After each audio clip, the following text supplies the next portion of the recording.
It's been like I've been like back and forth, pendulum been swinging. You talk about obviously the mental part of this is what everybody is talking about on a serious side. Like there's something. These actions are not rational, right? And I'm not just talking about this particular incident over the course of this time. I thought the field was his safe haven and refuge. I thought that was the place where AB felt the most right. Yeah. That's why I was always a proponent of get this guy to the game. Right. Not in the sense of forget about all of the things that's revolving around him, but if he's playing football, I thought that was the best version of Antonio Brown. But seeing this particular situation, it can't help but take you back to all of the things that manifested with the Las Vegas Raiders and the Steelers. I want to tell everybody, like, whether BA and him had an argument on the sideline, that is not how you handle an argument with your coach. That is not how you handle not wanting to go into a football game. Sure. That is not how you handle it. That's really what it boils down to. And I guess when we had this conversation about how you handle things, that's when the mental comes into play, because he may not think as rational as all of us based on the history that we have. But that was tough to watch because I always thought football was the thing that was saving AB from AB. Yeah, as Arian said, if he needs help, you hope that he gets some. Let's take it to the football field here, Mina, because already without Chris Godwin, who's down, how does this affect the Tampa Bay Buccaneers going forward from a football standpoint?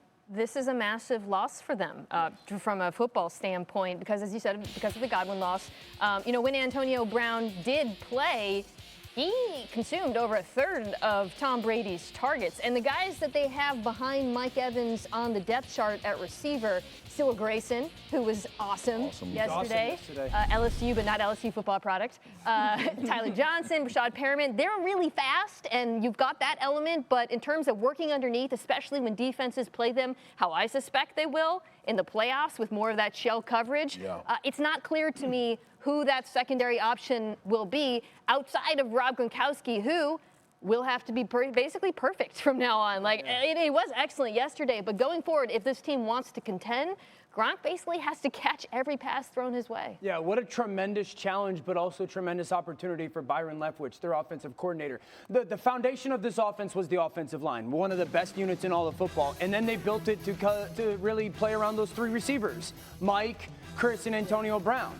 Well, those guys, 2 of the 3 aren't going to be there. So now I think he's got to transition this offense to a tight end-based one. Put those 3 tight ends on the field with Rob Gronkowski, like Mina talked about, and then Cameron Brate and O.J. Howard. They're going to need more out of O.J. Howard. That offensive line is still there, and the quarterback is still there. Guys, we've watched the Ravens do this and have a ton of success. The Raiders do it and have a ton of success. The Colts do it.